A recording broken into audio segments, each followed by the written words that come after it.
In this video, I'm working with my young border collie. Well, he's 6. So he's lost a bit of confidence in the ring.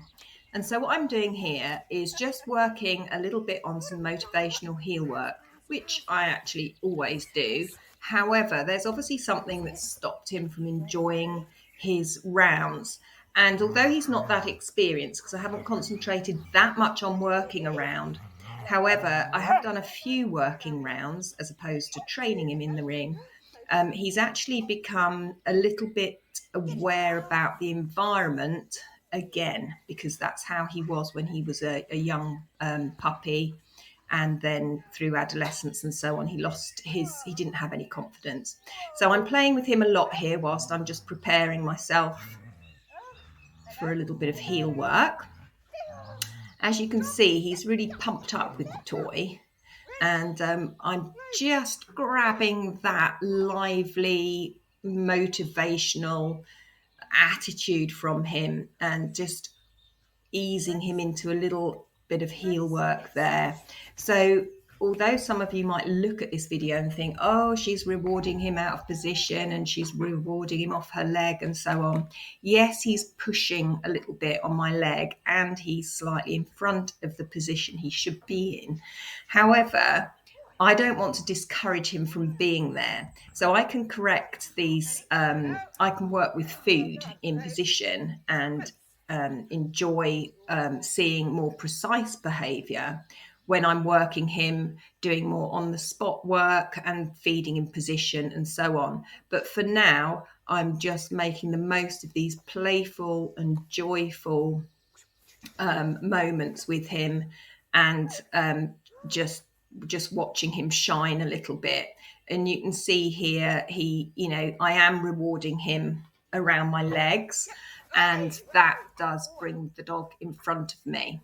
However, I know almost for a fact that in the ring, he won't be pushing in front because he won't have the confidence to do it. He actually gives very precise work when he can cope with the environment.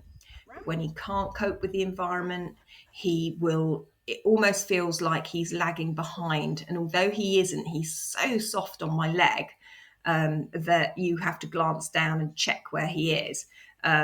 So I would rather work him like this and encourage forward movement rather than work too much in precision with food during these motivational sessions. So we've gone offset a little bit here, and when we come back, let's see what he's up to. Yeah, so he's got a lovely little soft expression there, his mouth. He's really lifting at the front end and clearly has the desire to work with me. So he's pulling really hard on that tug toy and it's quite exhausting. And I do say to some of my clients, unless you're exhausted after a little round of motivational training, then you're not playing hard enough. So I think it's really important to get as much motivation and drive as possible and work on this perhaps separately to the precision with food. He is pressing on my leg a little bit here, which does make it difficult to balance. However, he doesn't do this in the ring. So do be mindful of that when you're using your toys and the dog's working really, really well for the desired outcome. Then I think it's important to note that you will be needing to work on these smaller nuances with food.